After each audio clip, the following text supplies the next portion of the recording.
What in the hell, people, did we just witness today? That wasn't great. That wasn't good. That wasn't okay. That wasn't average.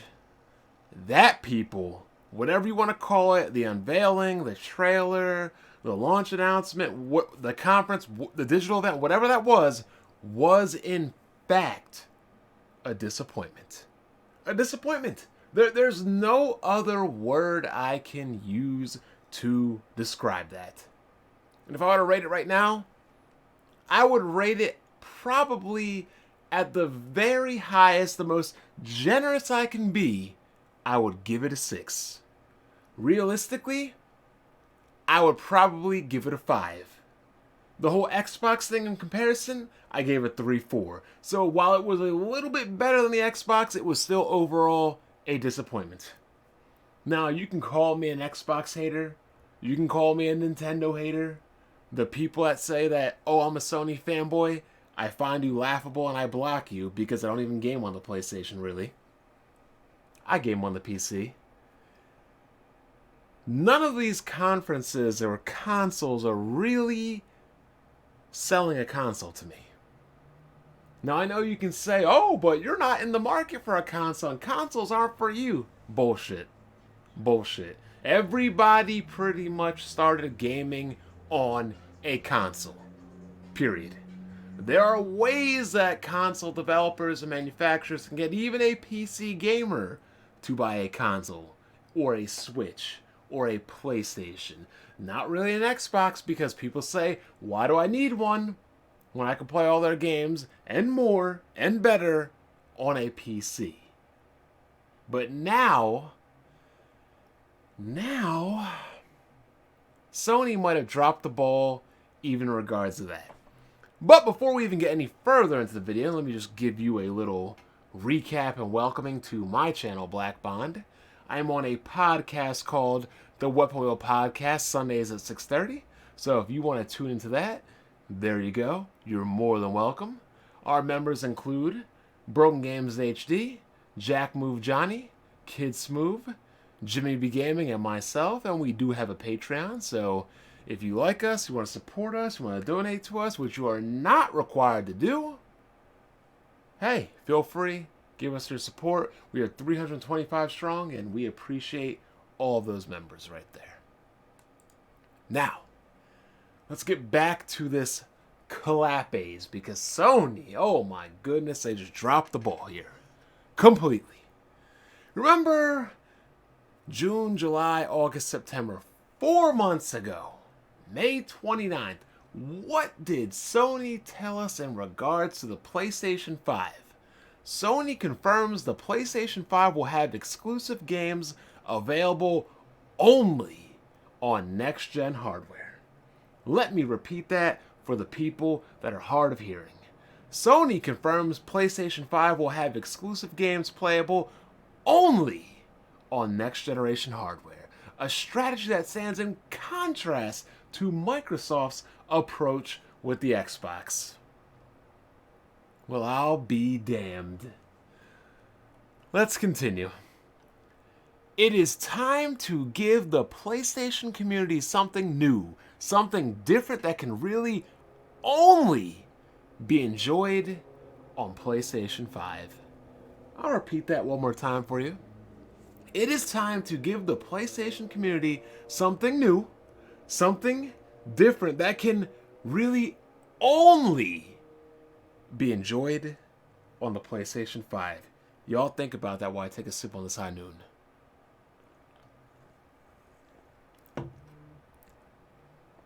Oh my goodness. Oh my goodness. Let's scroll down here. I want to highlight right here. The challenge for Sony going forward will be in making the case that its new hardware justifies a jump from the current generation, and that the company isn't just gating new titles behind a pricey console upgrade. That will mean really selling the PlayStation 5's capabilities, like its supposed ultra-fast solid-state drive and its upgraded CPU, GPU, and doing so in a way that makes consumers feel justified in spending hundreds of dollars on new hardware. It will be interesting to see how Microsoft's position in its Xbox Series X against the PlayStation 5 and whether Microsoft can successfully win over consumers with its argument for more cross-platform, cross-generation support. So, 4 months ago, right here, we're talking about Sony. Sony giving consumers something new, different, that can only be on the PlayStation 5 and wanting to push the capabilities of the PlayStation 5 to get people to upgrade. That's interesting. Because today, what do we have today, people? PlayStation 5 games Spider-Man, Miles Morales, Sackboy, and Horizon Forbidden West will all launch on the PlayStation 4. I repeat, Spider-Man, Miles Morales, Sackboy, and Horizon Forbidden West will all launch on the PlayStation 4. Translation? Why do you need to buy a PlayStation 5? Translation? Oh, you were critical on Microsoft. You were critical on Microsoft for using old consoles and holding back new hardware? You were critical on Microsoft for cross-generational support? You were critical on Microsoft for Halo Infinite being on the last generation of consoles? Oh, really? Well, guess what? Hold this L like the Clippers last night. Hold this big ol' L like the Eagles last week. Hold this L like the Cowboys on Sunday. Because now, Sony is doing the same thing that Microsoft was doing. Holding back their current generation of consoles with their last generation consoles. De-emphasizing their new console because you can get the current new games on their prior console. Ain't that a bitch? Highlighting. Sony previously made a point saying it believed in generations, attempting to make a clear difference between the next generation versions of its first-party exclusives as opposed to those being made as a cross-gen game. We have always said that we believe in generations, PlayStation boss Jim Ryan said earlier this year. We believe that when you go to all the trouble of creating a next-gen console, that it should include features and benefits that the previous generation does not include. God damn. You can't make it up, people. They didn't shoot themselves in their foot. They blew their lower halves of their bodies off right here. Not only that, it gets worse. Oh yeah, it gets worse, people. PlayStation 5 full price first party games will be $70.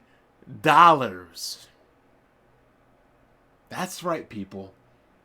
PlayStation 4 games with upticked graphical settings will be $10 more.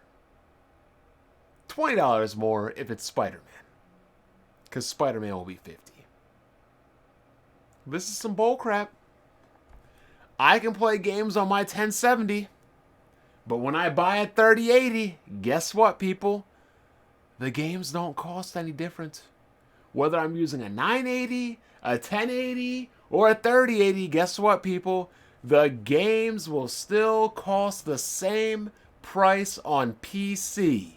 They don't charge me more to use better hardware. Unlike Sony and PlayStation, who will be charging you more to use better hardware. And speaking of that hardware, $400 for the digital and $500 for the standard. $500 for the standard equals Xbox's best offering with the Xbox Series X. And the $400 model makes it so you can get the same graphical fidelity as the Xbox at $100 cheaper. So their price points are on point. What they're offering, though, is not on point. Even better, people.